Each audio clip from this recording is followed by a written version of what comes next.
this week. So you're ready to go. Coach, how are they different now as opposed to when they played Texas and the Cotton Bowl? Or are they different? Well, they've been playing good defense. Even that ball game, they've been playing good defense all year. Very physical. They can run. Their DBs, really, a couple of their DBs are really playing well. Front's always like it always is at Oklahoma. So it's you got to get ready to play. And the linebackers run around and do it. And offensively, I think one of the things that helps your defense is really that I think early everybody talked about Lincoln and throwing it all over the place, but I think he's really learned about his offense, and he's getting the ball in the hands of the running backs.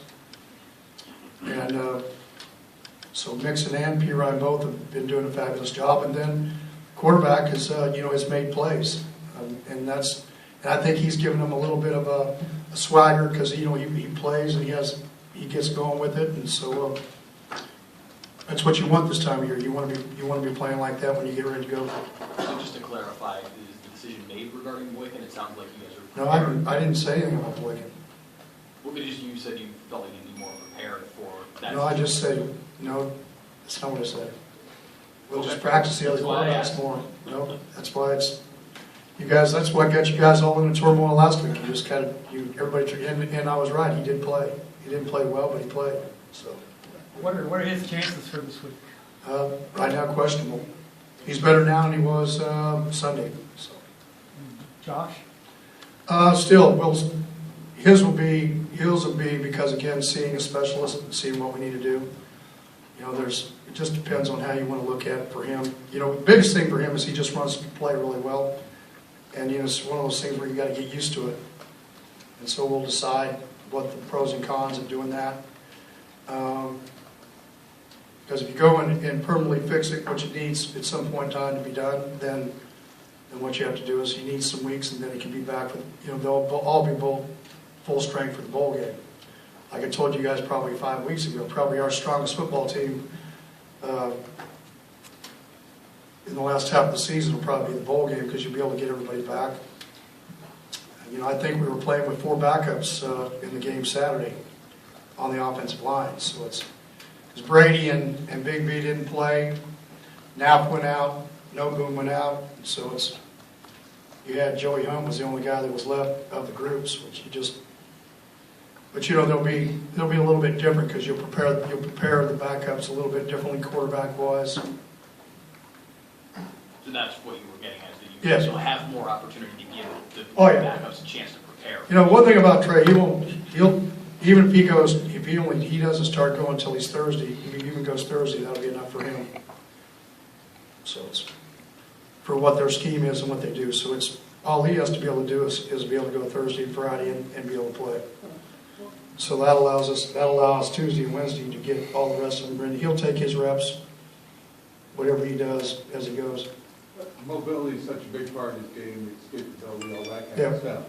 Does that concern you at all? Oh yeah, and myself, it's like even talking with Doc. The biggest thing is we're 9-1.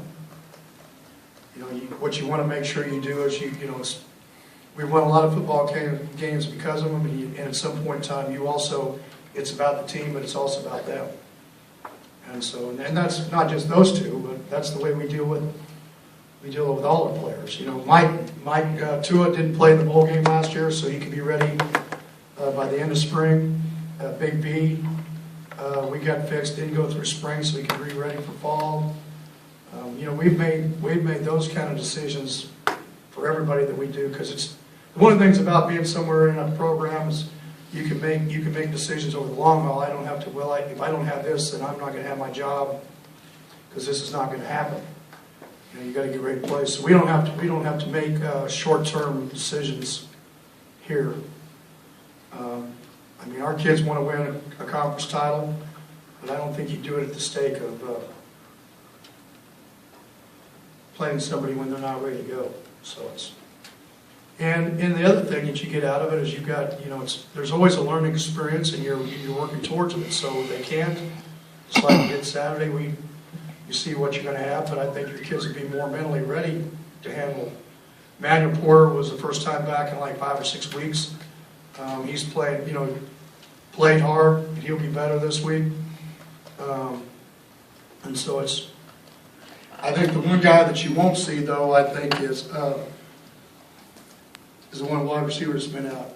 So I think we're going to end up medical redshirting him just because you're sitting with 2 ball games left. And so, Considering some of the stuff you guys have had on the O-line, how do you feel about Graham and Foster on Saturday?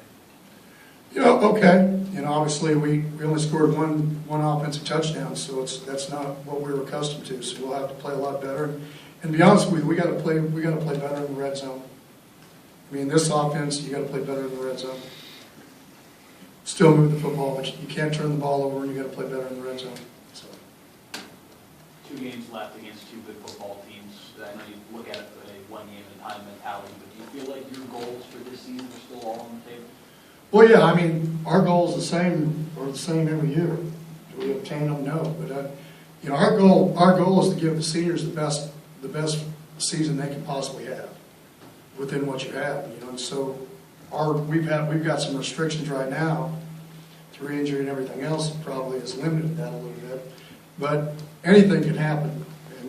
And this group here is not going to quit. They're not going to throw in the towel. So it's no matter what everybody thinks the odds are, we've had plenty of odds against us for many years, so that's beside the point.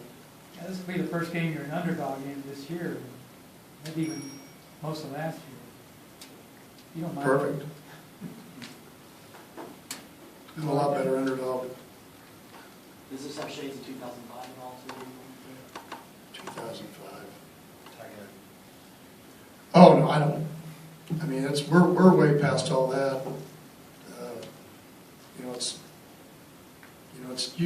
Oklahoma's Oklahoma. They were going through turmoil with their offensive line, quarterback. Lots of things happened in that ball game. I think we're playing more of a team that's more like their 2018.